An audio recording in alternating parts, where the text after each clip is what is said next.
This is We the People. What is wrong with our country? I don't want to believe what you believe, and you can't make. I want to hear why it's bad to feel good. These two political gangs don't have your best interest in mind. Makes me proud to be an American. Makes me even smarter to be off the grid. Stay vigilant, people. Abraham, light up that joint. Welcome back to our third edition of We the People with Jesse Ventura. Today I'm welcoming veteran political consultant Rodger Stone. But first, let's go to my vigilant producer, Alex Logan. Alex, what do you have in store for us today? Well, first we thought it was important to address President Obama's latest assertion that airstrikes in Iraq will continue as long as necessary to protect both U.S. personnel and religious minorities and help battle fighters of the militant Islamic State in northern Iraq.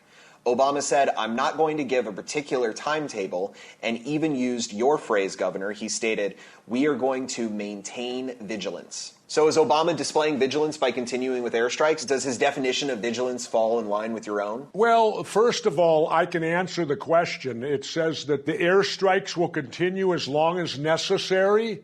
Well, then they're going to go forever because they're going to be necessary forever. If someone believes that somehow Iraq is going to settle down and all's going to be hunky-dory and that they're going to move on without any violence or with nothing else, then they're dreaming.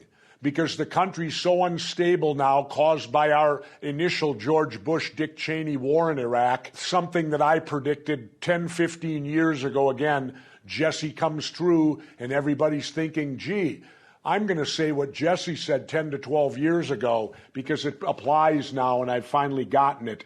So the point of the matter is, if we're going to continue with airstrikes as long as it's necessary, well, then be prepared, people. Airstrikes are going to go on for probably 25 more years or more. Well, is this your definition of vigilance? No, it's my definition of stupidity.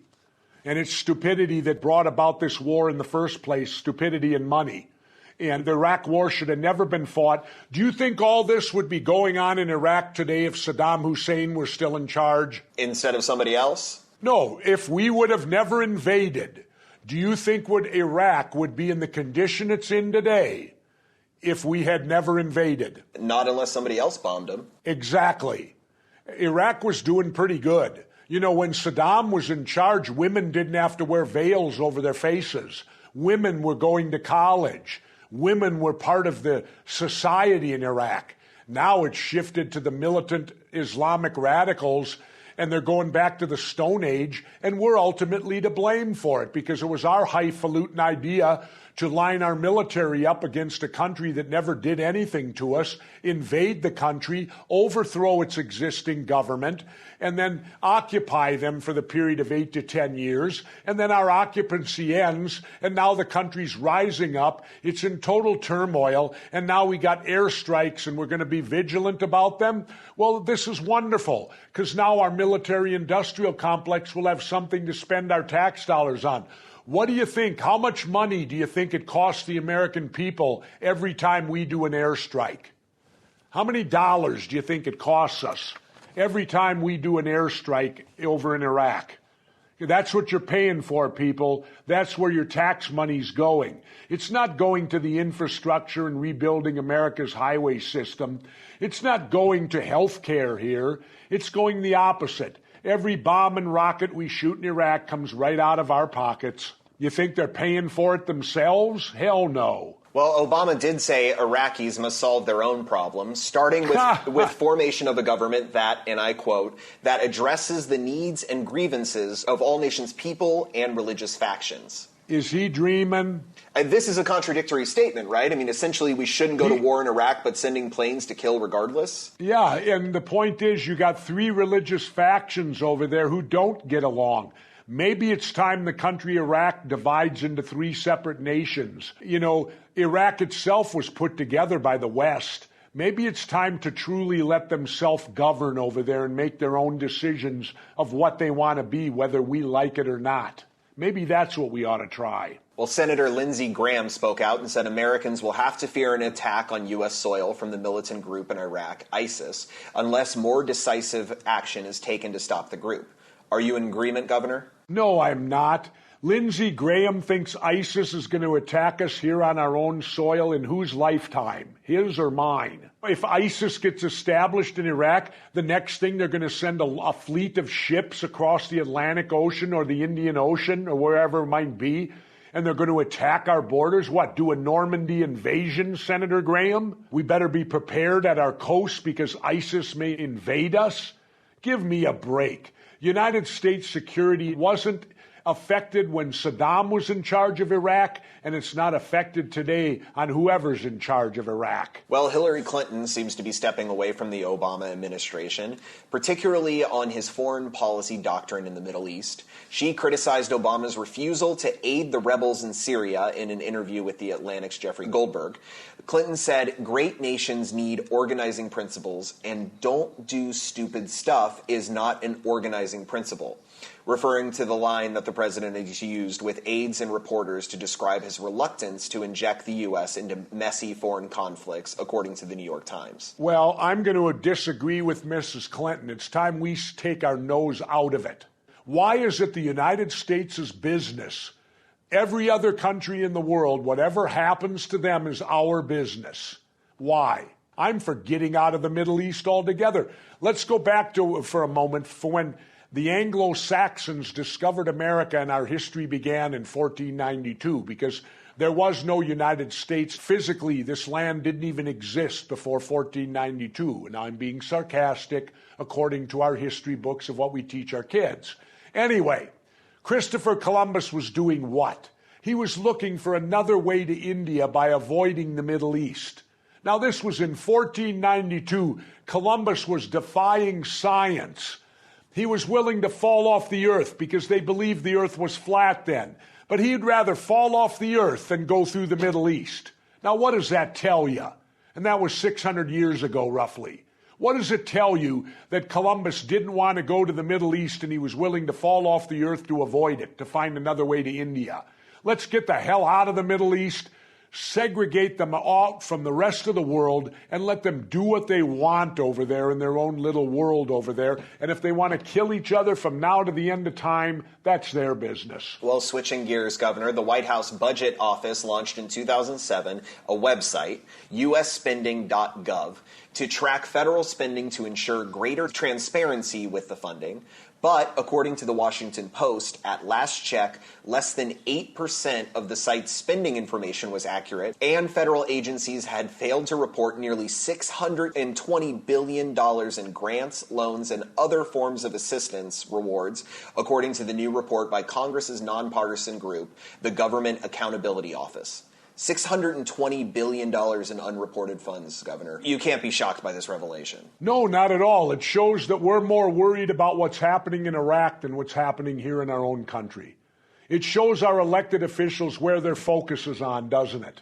They don't give a damn about what's happening here in our country. They're more concerned about what they're doing internationally and throughout the world. And this report tells you that right there. They do this massive budget thing, and less than 8% of the site's spending information was accurate, and $620 billion in grants and loans, they don't even know where it's at. $620 billion, and they don't have a clue. That's exactly what I'm talking about. It's time we get our house in order back here. It's time we fix our own backyard without worrying about nation building throughout the world. Well, the Government Accountability Office said a review of 2012 data found, quote, significant underreporting of awards and few that contained information that was fully consistent with the information in agency records. Why is it so difficult for the government to report this money? Even though the website was created for the sake of transparency, are they not capable of being transparent? I don't think so. I think asking transparency out of the Democratic and Republican-run government of the United States is, you can't do it because they're not transparent in anything. People need to remember this.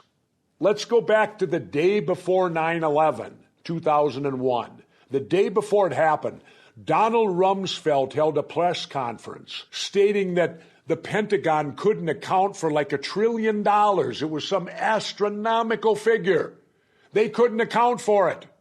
The next day 9/11 happens, you didn't hear a word about it ever again. What happened to all this money the Pentagon couldn't account for? And you know what's interesting about the whole scenario? All that accounting information just happened to be where that plane allegedly hit the Pentagon, right where the hole was in the wall. Gee, I guess that just happened, didn't it? Arbitrarily. But there's an example right there. Everyone forgot about that. The day before 9/11, Rumsfeld talked about this astronomical amount of money the Pentagon couldn't even account for. Today, you still do not have an accounting of that astronomical amount of money. Well, now for a Bowe Bergdahl update. The sergeant was in good spirits after the U.S. Army began questioning him about his disappearance in Afghanistan that led to 5 years in captivity by the Taliban, CBS News reports. Bergdahl was questioned at Fort Sam Houston in Texas, where he has been staying since returning to the U.S. Bergdahl has been given a desk job within the Army. Bergdahl's attorney, Eugene Fidel, spoke out against Bergdahl's critics, saying it's very unfortunate that Fox News has an opportunity to use this case in an effort to stir up the base. Use this as an effort to vilify my client, who everybody knows has gone through a terrible 5-year-long captivity among the bloodthirsty and ruthless Taliban, and use this case as a lever to bludgeon President Obama. Do Bergdahl's attorney's comments remind you of another case in particular, Governor? One involving you and a defamation suit? Kinda, don't it?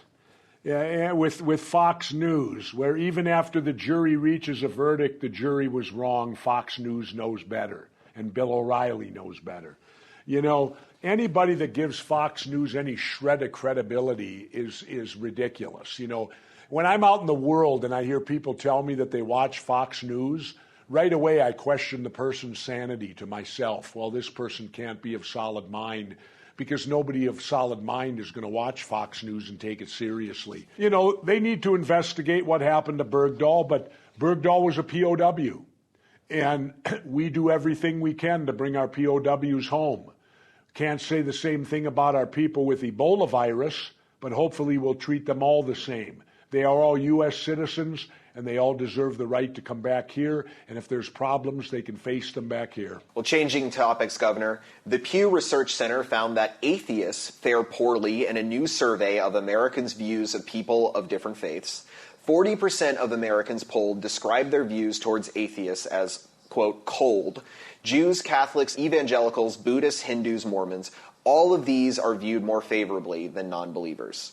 Is that a surprise, Governor? No, not at all. Not at all, because people are very brainwashed on religion. People don't like to believe in something that their parents have told them that they have to believe in and that they've been indoctrinated into and brainwashed about it. I always view atheists as being people of superior intelligence because they don't take myths and necessarily believe them. We atheists believe that any story has to be backed up by facts, and that it shouldn't be just a myth or some story that we automatically cling to and believe. As an example, can anyone truly believe Noah's Ark? I mean, is anyone going to sit there with a straight face and tell me that story's true?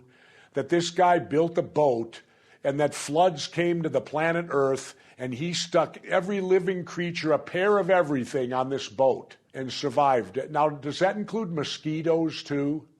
He harnessed a couple mosquitoes and made sure they were on the boat too. And it's stories like that. So, you know, I'm not unfavorable towards people that have religion and have their beliefs, but I really wish they would be fair to us atheists and give us the benefit of the doubt too, simply because we choose not to believe.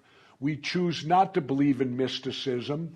We choose not to believe in tall stories that are backed up by no facts or no scientific evidence. Why they would be cold towards us is beyond me, because as an atheist, I have the same values that all religious people have. I just simply don't believe there's a supreme being.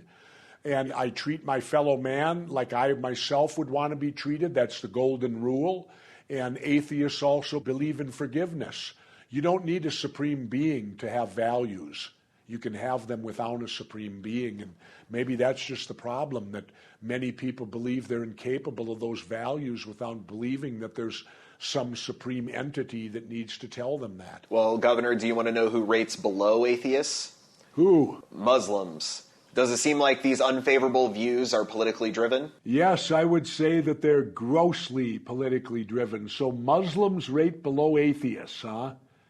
and atheists are right above Muslims, and that means that these guys on TV with the magic water and all that, they're at the top of the heap. They're at least doing more favorably than atheists and Muslims. Let's see, Jim Baker and who are the rest Peter of them? Peter Popoff, I know, is one of your favorites. Peter Popoff, yeah. Jim Baker and Peter Popoff, they're the top.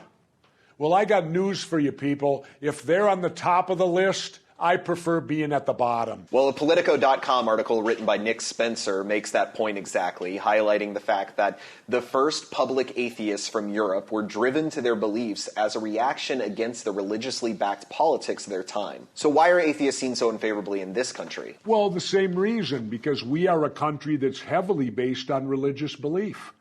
I believe the United States is probably the most heavily religious country in the world, really, in many ways, because we open our door to massive amounts of religious beliefs. No belief is considered off base. You can believe anything here religiously. You have religious freedom here. So it does not surprise me that along with religious freedom comes religious abuse. Let me state this, and I know this will be controversial. The last place I would send my children alone would be a religious place. The last place. And I think everyone knows what I'm talking about. I would never allow my children to be alone in a religious building today because of the past record of what goes on inside these religious buildings and the cover-ups that take place in spite of it. Where's our federal RICO laws when it comes to organized religion? Well, we have some wrestlers who are making headlines this week in lighter news. Stone Cold Steve Austin took to a radio station over the weekend claiming he was the bigger legend of the two when being compared to Hulk Hogan. Austin said, "I respect Hulk Hogan because his career lasted some 30-odd years. I think I lasted about 15. But during my peak years, I took the business to a height it never seen before." Vince McMahon himself said Austin was the biggest superstar in WWE history. Where do you stand on that, Governor? Do you think Austin over Hogan? First of all, Vince McMahon says a lot of things. Second of all, I think the whole thing's ridiculous because I think it's like comparing different eras of baseball. Are you going to state that Babe Ruth is better than Mickey Mantle? Are you going to state whoever, Joe DiMaggio, is better than Pete Rose? They're different eras of time, and the same thing holds true in the world of pro wrestling. Hulk Hogan was there when pro wrestling expanded and went national, and he was the biggest star they'd ever seen. There would be no Steve Austin without Hulk Hogan, and I think Steve needs to remember that too, that people build the base, and that you were fortunate enough to occupy the building and the foundation of that base that was done by your predecessors. But again, this is a worthless argument and one that shouldn't even be entertained because they're different time elements and different genre and different eras. And all the stars of the WWE were huge stars for their particular era. And comparing one era to another era is, again, it's like comparing football players. Are you going to compare Peyton Manning to whomever the great quarterbacks of yesteryear were? Well, you can't really compare it because the game has changed today to more passing than it has running. So naturally, Manning's statistics are going to look better. And maybe the same thing holds true for wrestling. Well, for our final story, we're going to end on a sad note. Oscar-winning actor and comic Robin Williams was found dead in his California home on Monday of a possible suicide, according to investigators. He was 63 years old. Do you have any thoughts you'd like to share with listeners on Robin Williams, Governor? Well, my only thoughts was he gave me a lot of laughs, a lot of entertainment, and ironically, we're both the same age. But it saddens me because I loved Robin Williams in Good Morning Vietnam. It's one of my favorite films of all time that I thoroughly enjoy, and I think he was a comedic talent that will never be seen again. He was one of a kind, Robin Williams was, and as a comedian and as a humanitarian, as a person, we'll miss him. Well, that's all for this week's headlines, but every Tuesday through Friday, we tackle the tough stories on Aura TV's Off the Grid. Here's a few highlights from last week's show. He's a writer and the co-founder of Vice Magazine, Street Carnage, and the ad agency Rooster New York. Last year, he co-wrote and starred in the feature film How to Be a Man, and today he joins me in Off the Grid. Please welcome Gavin McInnes. I guess I'm a little foreign to how the Mexicans treat illegals, because I'm an illegal. I thought you were this big, tough macho guy. You argue like a woman. All your points are this anecdotal evidence of this happened to me, and I saw this. And I think that when I went over there, I had a vacation. I'm 6'4", 245 pounds, with 20-inch arms. You see that? You see that pipe? What do you got, son? You're going to insult me and say, what does sexism have to do with my argument? You argue like a woman. I argue like a woman, huh? Well, that's wonderful. I guess Navy SEALs are women then, right? That's the heartbreaking part of this argument. Oh, that I'm a Navy SEAL? Yeah, but this is what the Navy SEALs have come to. All you do is talk about how evil white people are and how wonderful. I'm not talking about how evil white people are. You're the one that is saying that, I read on here, you said, Washington, I think the only people who generally care about this are white liberals, non-sports fans, and people who are looking for a bad guy. You brought up white, I didn't. Well, the whites I'm talking about there is the whites who hate whites. But look, I don't hate whites. I'm married to a white. I'm not. We let more people into this country than all other countries combined, okay? We have 15 million illegals here, all right? That is the sign of a system that's broken. We need to close the borders and at least get closer to the rest of the world. So what you're advocating, should we put our military on the border? Yeah, well, that's a great idea. Great idea. So we want to be like East Berlin. For more Off the Grid, go to Aura.tv every Tuesday through Friday at 12 p.m. Pacific, 3 p.m. Eastern. Now, it's the time you've all been waiting for. He's worked on 8 Republican presidential campaigns, but has left the G.O.P. and is now a member of the Libertarian Party. His new book is, quote, Nixon's Secrets, The Rise, Fall, and Untold Truth. Welcome Rodger Stone to this edition of my podcast, We the People. And we'll lead right off. Rodger, nice to have you here. Let's go right ahead with, it's been about 40 years since the resignation, and you wrote a book about him. Let's talk about Richard Nixon. You say you know what's on the missing 18 and a half minutes of those infamous White House tapes. Rodger, what's on those tapes? Well, Governor, we'll get there. Let me set the table here for your listeners. First of all, I'm delighted to be back with you. But I was a regular Republican, a Goldwater guy, worked for Ronald Reagan, worked for Nixon, was obviously lived through Watergate, but I didn't really understand what had happened in real time until I first read a piece by you and Dick Russell.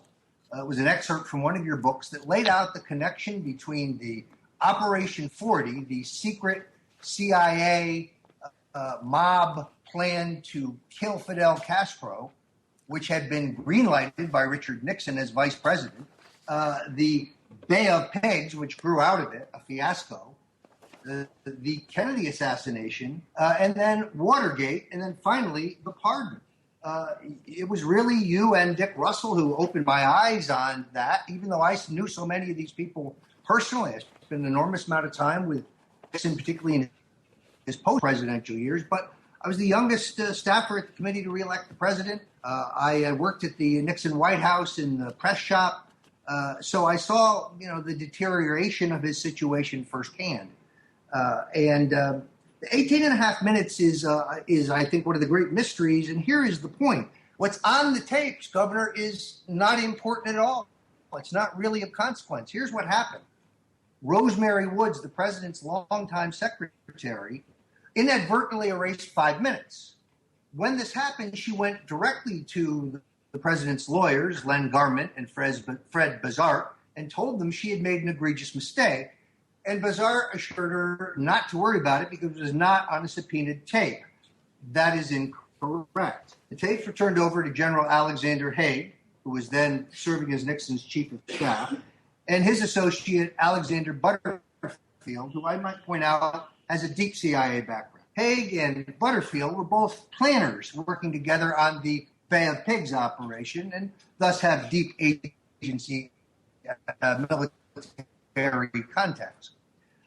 They turn over the tapes to the Senate Watergate Committee, and now suddenly there's 13 and a half additional minutes, thus an 18 and a half minutes gap. Now, we also know that at the exact same time, Deep Throat, who in this case is Haig, although not in all cases, tells Bob Woodward there's a deliberate erasure on the tape. Well, this becomes a firestorm. Now, I believe there's nothing on the tape of consequence because we have Bob Haldeman's handwritten notes that are contemporaneous with the phone call, and it really doesn't seem to be Watergate related. It seems to be schedule related and not very interesting. The point here being, I think Nixon was set up. I think Haig and Butterfield are working for the CIA. The CIA is antagonistic to Nixon. They take advantage of the break-in. That is not to say that Nixon's men didn't come up with this harebrained idea of breaking into the Watergate. They did, but the CIA infiltrated and sabotaged. And so it really isn't what's in the 18 and a half minutes that got Nixon into trouble. It's simply the fact the 18 and a half minutes were erased. Is that correct? Right. You and I assumed he was hiding something. It caused a national firestorm. What is he hiding? Governor, he wasn't really hiding anything. He was set up. It's the act of the erasure that brings Nixon down. Exactly. Now, you also wrote about assassination attempts on Nixon. How close were they to killing Richard M. Nixon? Well, I think they came pretty close. Look, first of all, I think you have to understand the background, which was when Nixon was elected, Central Intelligence Agency. Roger, let me throw something in, though. But wouldn't this be a little bit too premature? I mean, Kennedy's just killed 10 years earlier, and now Nixon, another president, killed. Would they dare take a step like that? Now, first of all, it happens late. It happens in 1972, so it's the end of his term, and they are very unhappy. Essentially, I think they want to kill him for the same reason they killed Kennedy. He has taken the men and the money out of Vietnam. It's no longer a treasure trove. Kissinger's against it. The Pentagon's against it. States against it.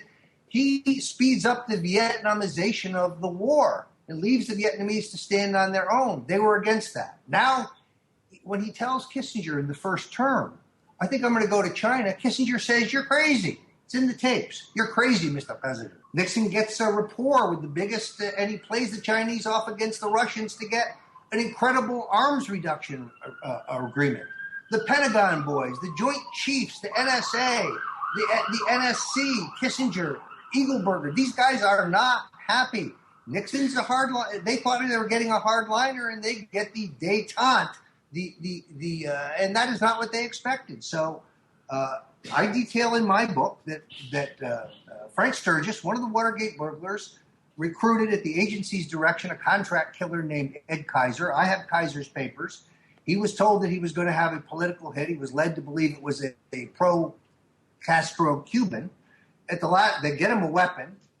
At the last minute, they tell him who the target is, and he backs out, and the plot collapses. Before that, they actually talked about pretending to be Vietnam veterans against the war who were demonstrating outside Nixon's compound in Key Biscayne, disguising themselves in a false flag operation and shooting a small Stinger shoulder missile at Nixon's home. The CIA also abandoned that deal. No, I think that they are evil, and in their view, Nixon turned against him when he went for détente. Okay, let's move on now to the Watergate itself. How did you discover that John Dean was the mastermind of the Watergate break-in? There are 4 absolute must-read books. And it's interesting that Dean has either sued or threatened to sue all 4 of the authors. And these are not men of the right or the left. These are real investigative journalists. First of all, Jim Haugen wrote a book called Secret Agenda, which is a must-reading to understand the real background here. John Dean is interested in a call girl ring that is operating out of the Democratic National Committee. And he may have penetrated the place earlier. The Democrats are using this call girl ring for assassinations with high-level Democratic dignitaries who are coming to town. It's several blocks from the White House. You can see it. It's also, unfortunately, what they call the CIA honey trap. Because it's in Foggy Bottom, all of these diplomats and foreign leaders are using this call girl ring. this house of prostitution. Is this the D.C. madam we're talking about? Exactly. This is well, actually, there's a terrific book out now called White House Call Girl, written by Phil Stanford, another journal who takes this narrative forward. John Dean has an interest in the break-in. Here's what we know.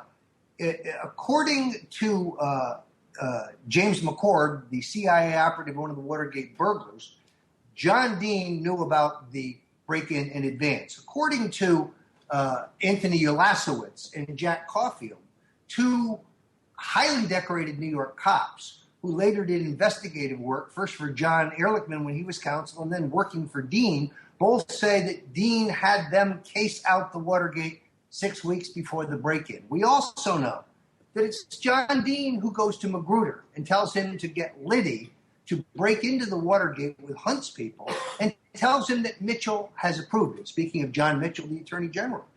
James Rosen of Fox News wrote the definitive account, The Strongman. He convinced me Mitchell never approved this. This was a Dean operation. And Dean also becomes the maniacal mastermind of the cover-up. Moving ahead now, we're going to do a lot of different stuff today, Rodger. And it's going to deal, of course, with a lot of conspiracies. Our favorite subject, one of ours, the murder of John F. Kennedy. We'll back up. So Jackie Kennedy confirmed your theory that LBJ is behind the assassination. Do you feel strongly about that Jackie Kennedy eventually will do that? I think that she was well aware. It is interesting that when Robert Kennedy dies, Jackie Kennedy calls a New York socialite, Carter Burden, and says, they got Bobby too. It's never been reported. I think she knows exactly what has happened.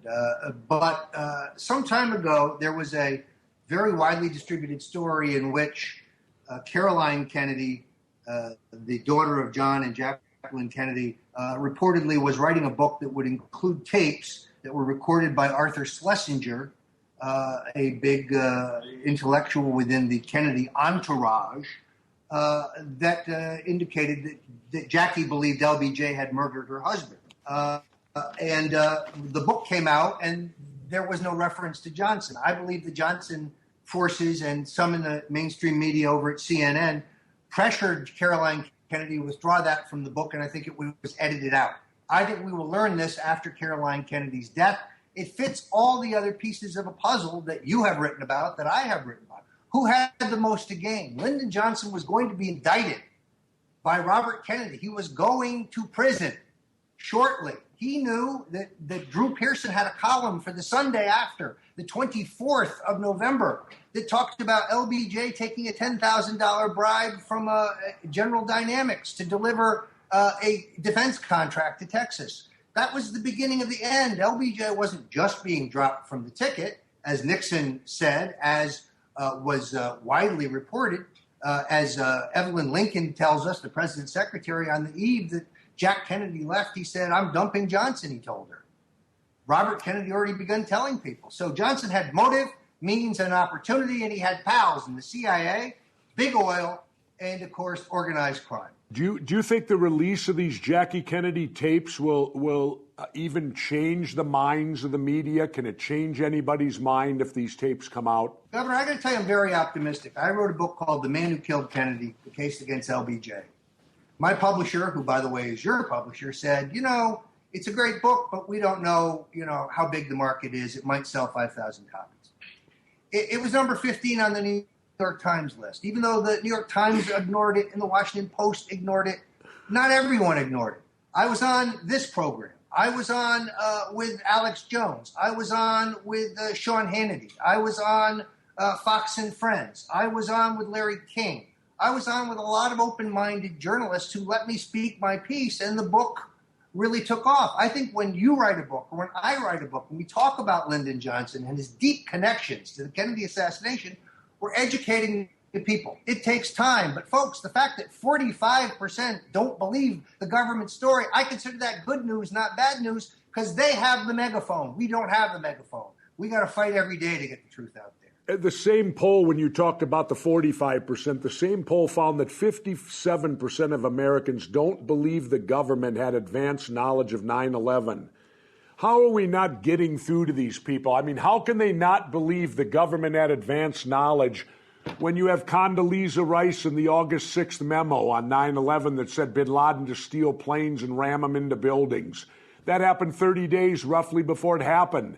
They knew about it. How could half the people believe they didn't know? I guess I would say this. Look how long it has taken to finally assemble the real pieces of what happened in Dallas on November 22nd, 1963. Why are four men who would be president all happened to be in Dallas that day? JFK, LBJ, Nixon, and George H.W. Bush, who conveniently forgot for 30 years that he was there, suddenly remembers, oh, yeah, I was in Dallas that day. Coincidence? I don't think so. But Governor, it's taken 50 years for us to finally chip through because the mainstream media chooses to ignore so many facts that have become known. Now, I'm not an expert on 9/11, but my guess is there'll be more discussion of it in 40 years than there is today. It's a fresh scar for many Americans who don't even want to look at it because 2,000 of their countrymen died under a foreign attack or government attack or an attack. I'm not an expert on it. My next book, I think, will be on the Robert Kennedy assassination.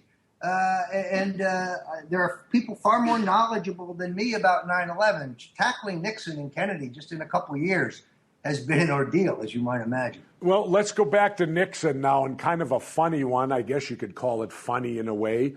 You wrote in your new book that Wilt Chamberlain, the famous basketball player Wilt the Stilt, forced Nixon to march in MLK's funeral procession? Explain that one. Yeah, Nixon was running for president, and of course, Dr. King was assassinated. Nixon was trying to do a geographical balance act and hold on to the South and still win votes in New England and the Northeast.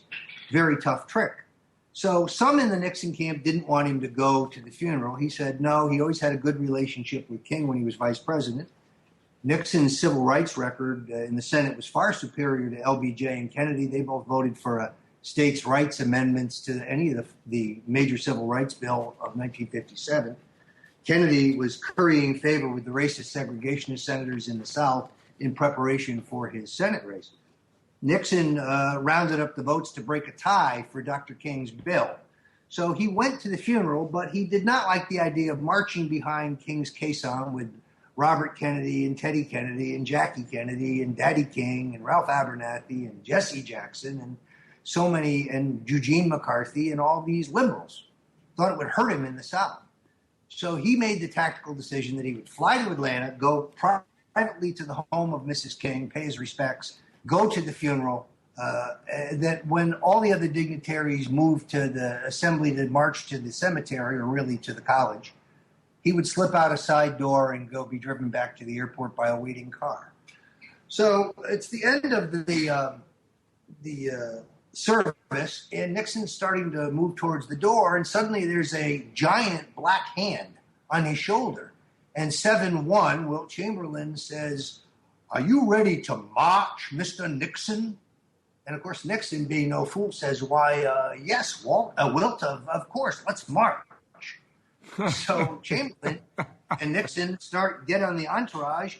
Nixon's advance man, Nick Ruey, the man who told the story, is wildly waving at Nixon. And he says, Nixon looked like he was seeing through me. He looked through me. So they begin on the march. The driver in the car, one block over, driving contiguous with Nixon's slow pace up the street. And he can't get Nixon's attention. Finally, about 3 blocks into the march, Nixon turns to Chamberlain, looks at his watch, and says, "Wilt, I must tell you, I have a plane waiting to take me to New York."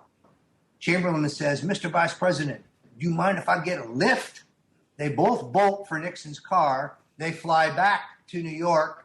And by the time they hit the ground, Wilt had been hired as a spokesman in the African-American community for Nixon's reelection campaign, where I'm told he got $1,000 a week and all the women he could lay his hands on. As you know, he legendarily claims that he bedded 20,000 women in his lifetime. I tend to not believe that because I can't figure out 20,000 women in his lifetime. He would have had to have his pants off continuously.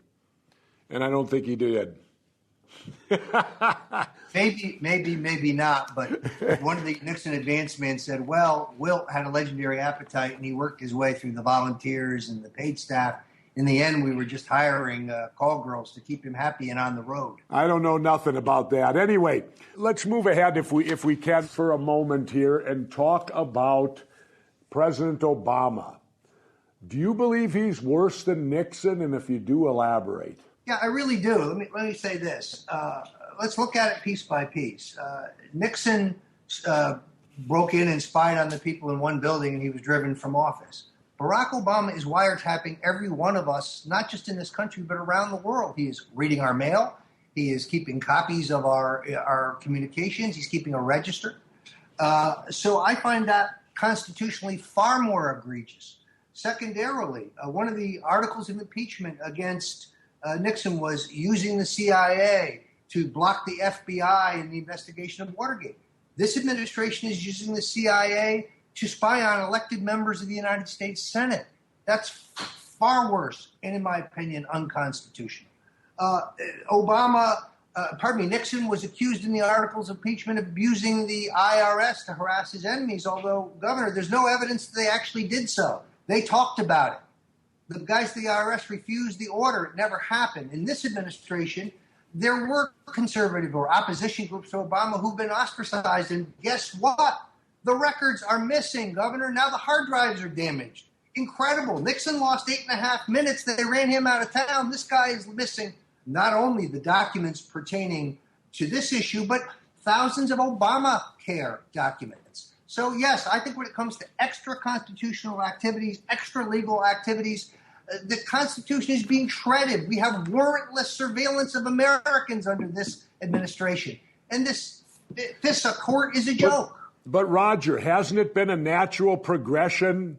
Hasn't it been Nixon and got progressively worse and worse and worse and worse as every decade goes on? Because George Bush is the one that set the table for Barack Obama. Precisely why I'm not a Republican anymore and why I finally split for the Libertarians. The two parties morphed into one party.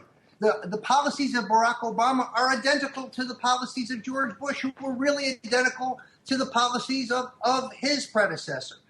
They go to great efforts, as you know, Governor, to sound different. One tries to sound more conservative. The other one tries to sound more liberal when it comes to spending and debt and spying and civil liberties and the key issues, the foreign policy.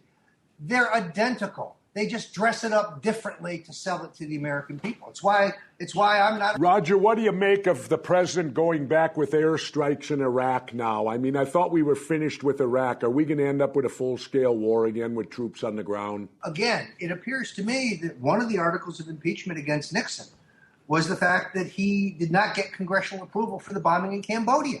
Now we're bombing in Iraq. And I don't recall the Congress approving that. So there's been an overtime expansion of executive power that continued under Bush, that continued under Clinton particularly, that continued under this president, and we put ourselves in a very, very, very dangerous place. Yes, I think we are. Look, I'm not an isolationist. You are a Navy SEAL. There are some very bad people out there who don't mean us well. But I'm not an interventionist. Why do we go around the globe looking for trouble? It's a delicate balance here. I do think that I believe in espionage. I believe we should be undermining our enemies. Boots on the ground? No. I believe that the Afghanis and the Brits can tell us how that works in Afghanistan. It doesn't. They don't lose home games there. Moving ahead now to something maybe a little more personal and local. You've been at the center of some controversy in your hometown. Why did the local newspapers, Rodger, decide to ambush you? You know, it's an extraordinary question. I am the supporter of a local Democrat. Now, here I am, a lifelong Republican, former national chairman, but 4 years ago I worked on the sheriff's race for a Republican. He turned out to be corrupt. I felt very bad about helping this guy get elected when I learned that he was corrupt. So I helped this Democrat get elected. He's a good man. Crime is down. He's running an open and more administration. There are more young people, more Hispanics, more gays, more African Americans in the upper command of his sheriff's department there in Broward County. I'm not a lobbyist. I don't have clients who work in the sheriff's office. I don't have clients who have business there. I've never asked this man for anything other than to do a good job for the public. But the local newspaper seems to be upset with his election, and they've become intensely personal. You've gone through this in your lawsuit. People say some really nasty stuff without knowing the facts. They don't stop to know the facts. Oh, yeah, most definitely that's going on. On a lighter note, we found a 2011 article in which you named both Larry King and I on your worst dressed list.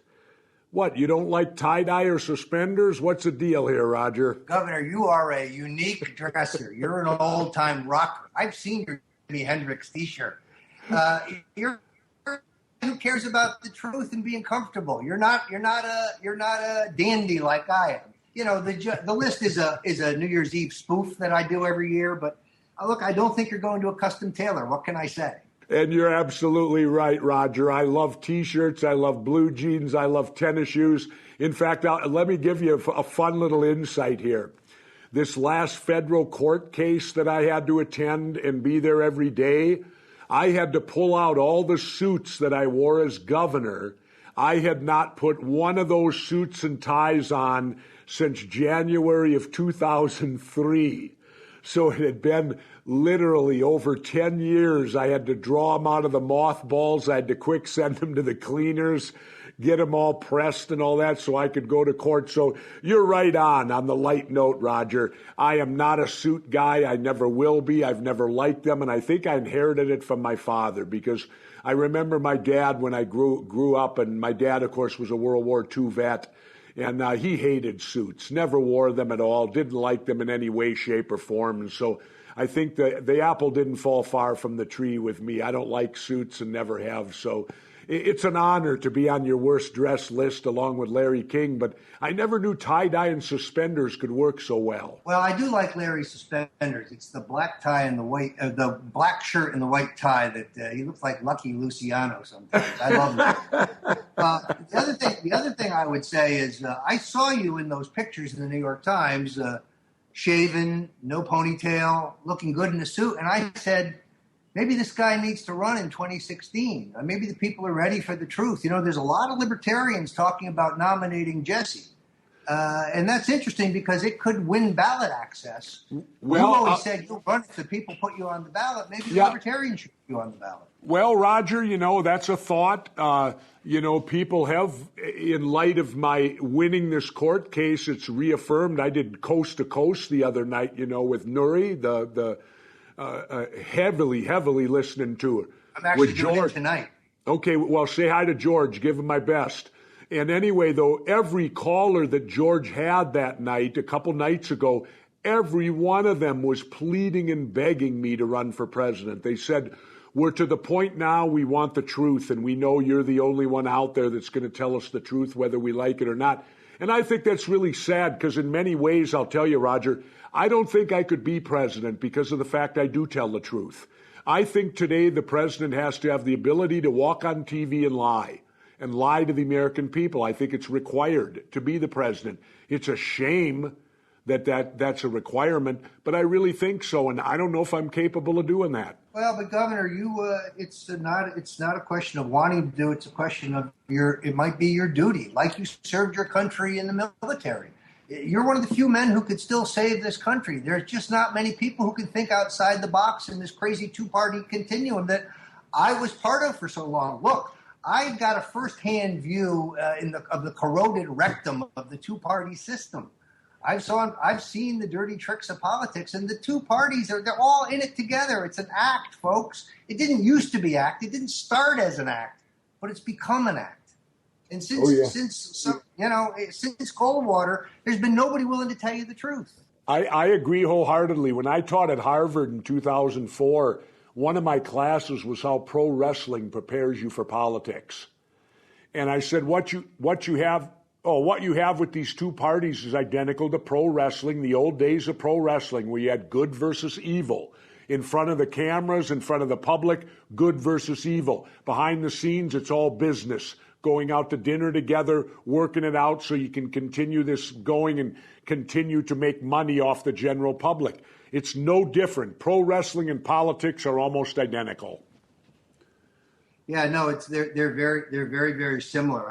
I hadn't thought about it, but I will say this: if you chose to, I don't know, show up at the Libertarian National Convention for 3 days and get a little backroom operation going, I think you could be drafted. I really do. When is that? When is it? Well, of course, it would be in 2016. It's early in their process. Well, do they hold one in 2014 or 15? Do they do any preliminary, or is it all just during the election year? Yes, no, there is one. There is one coming up that is. We just had one in June. Pardon me. So the next one will be the national convention that puts forward a presidential candidate, which will be June of next year. Yes, June of next year. June of next year. June of 16. Pardon me. June of 16.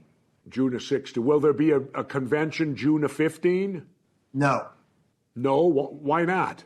The party rules provide for convention only every 2 years. Ah, okay. Well, that's 2 years from now. Maybe by then, maybe I'll just say maybe. Maybe I'll show up at the Libertarian Convention and we'll see what happens. Well, Jesse, if you're ready to get in, I'm ready to be your campaign manager. Let's go do this. All right, Rodger. Let me go off the grid for another half year and let me think about it a little more.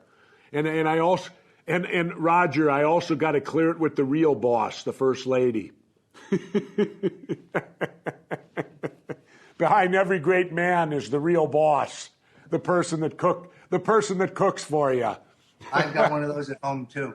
And I can't survive without her cooking, so we'll see what happens. Anyway, this has been terrific here, getting you on the podcast, Rodger. Anything else you want to talk about? No, I really, I'm very optimistic that the truth can get out there through talk radio, through podcasts, through the internet. It has really made it difficult for the kind of control the government has. I mean, think about it. Today, if Kennedy were assassinated, we'd have 1,000 cell phone camera pictures to look at and films to look at to figure out what happened. But the government, as you know, was able to manipulate the one existing film of what really happened to make it appear that something very different happened. The idea of one shooter is a joke. And this really is the most important thing in my book, Governor, and that is the way Nixon gets a pardon is he first gets Agnew out of the way. Agnew was completely set up by the Justice Department and the agency. He hasn't really done anything, and he ends up pleading to a very minor tax charge and then walking away. Haig meets with him and says, you're going to resign or else, which means we're going to take you out. Agnew writes in his biography, were they going to make it look like a car accident or were they going to shoot me the way they did Kennedy? I feared for my life. So they move him out of the way because he wouldn't pardon Nixon. Now they put Jerry Ford in as vice president. Why? Because as a member of the Warren Commission, Jerry is the man, as a congressman, who alters the autopsy records for JFK, moving the description of the wound from Kennedy's upper back to his lower neck to accommodate the cockamamie one shooter, one bullet theory. Nixon knows this in real time. We Americans don't learn this until the 1990s when the federal government declassifies the autopsy and it's found to have Ford's actual handwriting. The New York Times and the Associated Press both reported it, and they asked President Ford for comment, and he said the country needed clarity. No, Jerry, the country needed truth. We're still trying to get it. Exactly. So Nixon sends Haig to Jerry Ford, and he says, Nixon wants to go to trial. When he's in the dock, he says, you're all going down with him. You, Hoover, the agency boys, Johnson. He's taken everybody down. He knows what you did on the autopsy. That conversation is on August 1st. Many years later, Al Haig, in his elderly years, in his cups, drinking in Palm Beach, says in front of a witness who gave me a written affidavit that Dick Nixon had him by the short hairs. He maneuvered Ford in the place. He had the goods on him on Dallas. I think it tells us everything we need to know. Absolutely. Well, anyway, Rodger. Blackmail. It's blackmail. Yep. Rodger, I want to thank you for coming on the podcast with me. It's always enlightening to talk with you, but we always like to finish our podcast with a little bit of fun. So if you're ready, we're going to have some fun. And this is what we do. We do If I Were President with Roger Stone. So it's time to play If I Were President, Rodger, and it's going to be you. Let's pretend that you, Roger Stone, are elected president. Give me now your rapid-fire responses to these questions. And don't take them too seriously, otherwise it's not as much fun. Because we want to have fun with this, okay? So you're now the president, Rodger. Question number one. What's the first thing Roger Stone would do if you were in the Oval Office?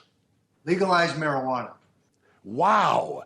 You are the second person that has said that to me, because Chris Jericho said the same thing on last week's podcast. You guys ain't talking together, are you?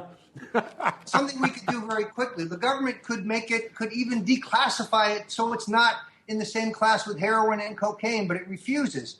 It's time to legalize marijuana, regulate it for quality, and frankly, tax it to start paying down some of this enormous debt that Obama and Bush have left us. I couldn't agree more with you, Rodger. Excellent. Okay, question number two.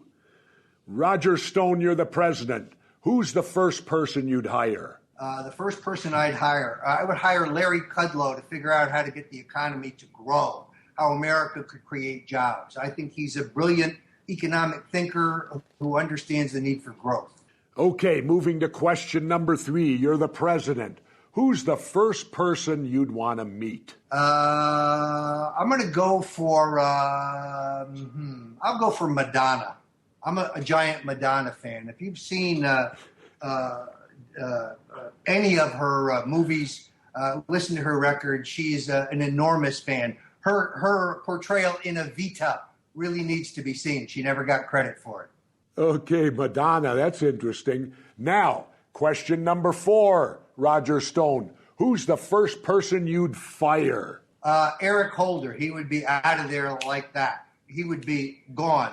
Fast and Furious, the various political, it is the most political Justice Department since John Newton Mitchell under Richard Nixon.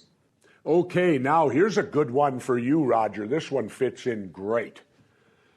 Roger Stone, the president, question 5, the president you'd want to model yourself after. Who would it be? Boy, that's very tough. I would have to say Ronald Reagan, but I admire many things about Nixon. In all honesty, Governor, Dwight Eisenhower ignored the efforts by the military-industrial complex to spend us into debt.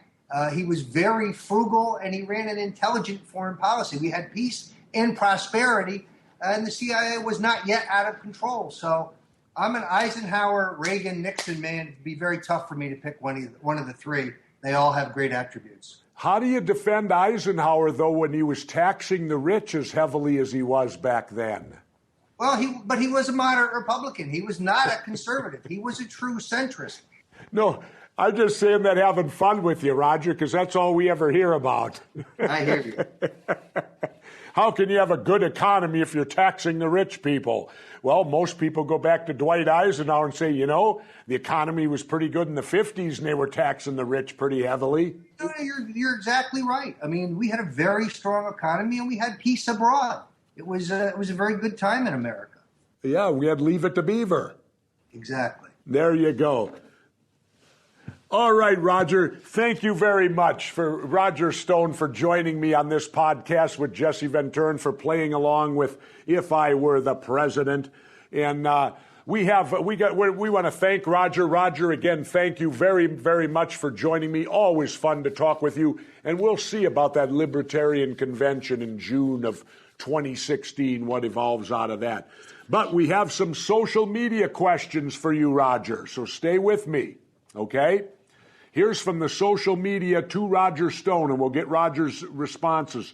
Bill Piper says, considering the crimes that have been committed by the various occupants of the White House since Nixon, the crimes we know about anyway, Nixon is an altar boy in comparison. Ford's pardon was the enabling precedent. It has been a downward slide ever since. Roger, do you agree with that? I really obviously do not. I do think that both parties have been corrupt. I think both parties have had scandals. I think both parties have morphed into one party. The one thing the pardon allowed Nixon to do was make his final comeback. He reemerges as a foreign policy advisor to Bill Clinton, which is ironic because, and many people don't know this, Hillary Clinton was fired from the Nixon impeachment staff in '74 because she was lying and leaking. She always hated Nixon. when Nixon wanted to meet President Bill Clinton, when he was the former president, Hillary blocked that 3 times before they finally got together. When they got together, they hit it off because they both came from poor families. They both lost races for governor and made a comeback. So they kind of had a rapport. And in the end, Nixon, I think, ended up giving Clinton some very sage advice about the breakup of the Soviet Union and China and so on. So, I think that he went on to serve his country. Next question. Okay. Next one. Paul Gorell adds, quote, "Your book should be called Nixon the Saint." Not really. If you read my book, it's pretty balanced. I mean, for example, I'm going to tell you in my book that Nixon took funding from organized crime for his early career, but so did Johnson, and so did Kennedy, and so did Humphrey, and so did Truman, and so did Stevenson. It was the norm. Governor, there were no campaign finance laws. Nobody kept a list of where the dough came from. And organized crime is big business, particularly in the Democratic Party and in Chicago, where they overlap. So, all of these men played the game by the rules as they existed at that time. Okay, Morgan Lean wants to know, quote, if Nixon was in great fear of his life from the CIA. I don't think he ever knew about the first assassination plots. They only come to light after Nixon when he's about to leave office. And they're still known to a very small handful of people. I do think after the fact, Nixon learned, to his surprise, that McCord and Hunt and Sturgis and Martinez all had long CIA histories, and all of them were reporting to Robert Mullen Robert Bennett at the Mullen Company, which was a PR firm or a government relations firm that was really a front for the agency. So I think Nixon learned after the fact that the CIA had very definitely infiltrated and sabotaged the break-in. The mistakes made in the break-in, as you have pointed out in your writings, they're too amateur. These are experienced CIA operatives. Too many amateur mistakes. It's a definite sabotage. It's an effort to get caught. Okay, Ken Calvert says, and this is a tough one, look up October Surprise 68 and see how Nixon sabotaged the peace talks and prolonged the Vietnam War at the cost of 22,000 more lives just so he could win the election? Yeah, you should read my piece up at Breitbart on this right now. It's not treason, it's politics. Lyndon Johnson calls a bombing halt 5 days before the election when he could have called it 5 months before the election. He has no concessions from the North Vietnamese. He has no concessions from the South. He has no concessions from the NFL. He has no concessions from the Viet Cong. It's a stunt to elect Hubert Humphrey. Humphrey is closing fast on Nixon. The race is very close. So when Johnson pulls this quote-unquote bombing halt, keep insisting it's not politics, it's raw politics. Lyndon Johnson's a man who ordered the murder of 17 other men to cover up corruption and vote buying. This is no Boy Scout we're talking about. So even in his Dobrynin, the Soviet ambassador, writes in his memoirs that he told Johnson, what are you doing with the North Vietnamese? They will never come to the table. They're not interested in a negotiated settlement. It's a ploy. Yes, Nixon does tell the South Vietnamese that they need to not play ball, but frankly, they wouldn't play ball anyway.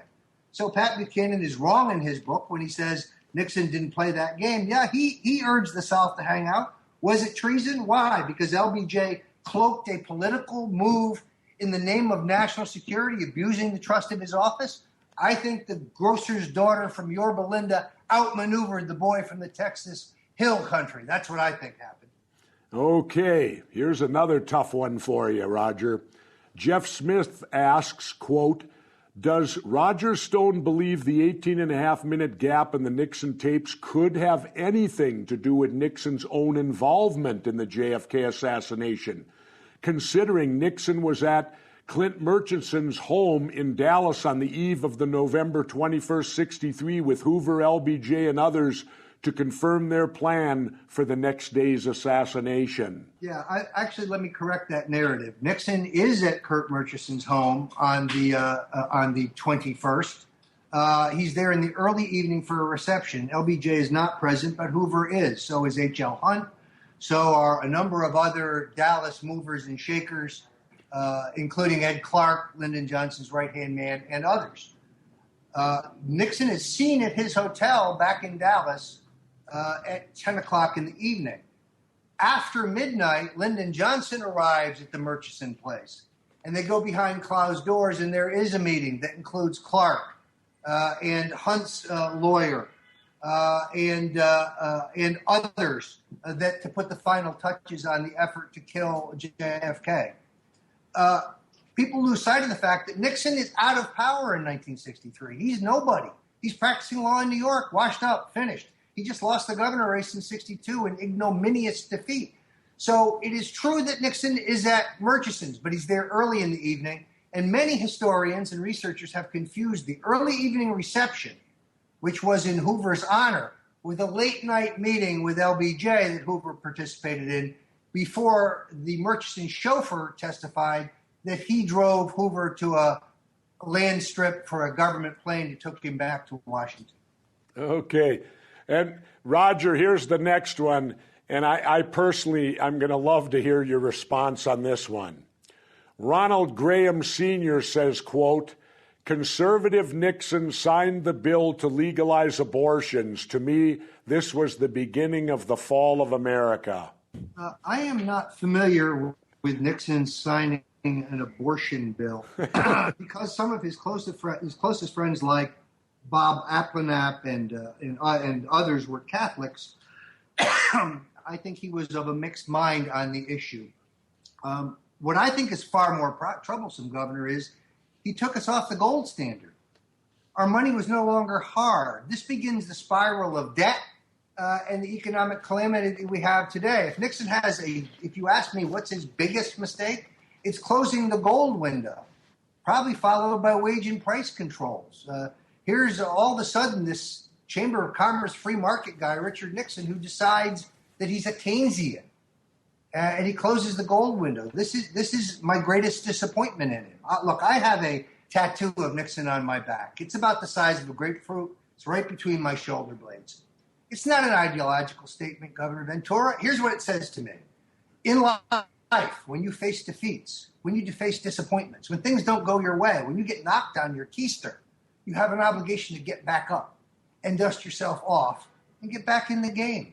It's about persistence. It's about resilience. It's about rising from defeat to achieve great things. Nixon did all those things. So to me, it's about resilience. It's not about right or left. He made huge mistakes, egregious mistakes.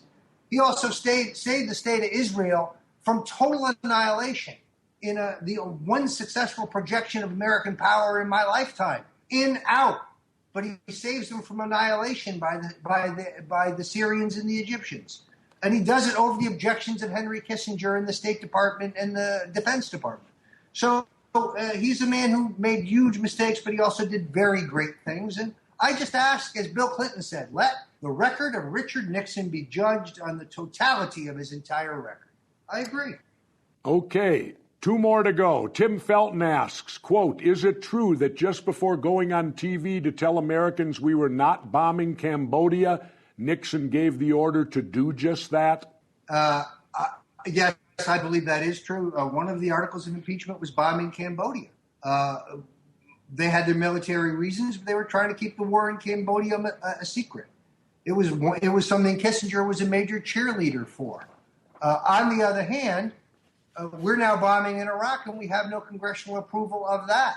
So, the principle of conducting a war without foreign policy, putting the lie aside, is a larger principle, and it shows you the expansion of executive power since then.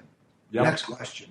Final and last one. Kona King Ohana on Twitter says, quote, Nixon was a traitor to the entire electorate. He should have gone to prison and sent Bush Sr. and Jr. with him. Well, I don't agree with that, obviously. Look, there's something very, very shady about what Bush Jr., George H.W. Bush was doing in Dallas, and his various provocations and fabrications and illusions about where he was and what he was doing. Here's what we do know. He joined the CIA far earlier than we thought he did. He was working to raise money for the Bay of Pigs operation in 1961. But what exactly he was doing in Dallas and what his exact connections are to the assassination, I'm still waiting for some researcher to show me. I have a lot of weird coincidences that make me very suspicious about it. I like Russell Baker's book, but there's a more inference that in some cases than others. Prescott Bush was key in getting Nixon on the ticket. He was also the first guy who wanted to kick him off the ticket when Nixon got into trouble in 52. And after George Bush proved he couldn't win an election on his own, it was Richard Nixon who gave this guy a succession of jobs that ended up leading back to the White House. So the Bush-Nixon connection, I think, will be the subject of a future book that I'm thinking about. Very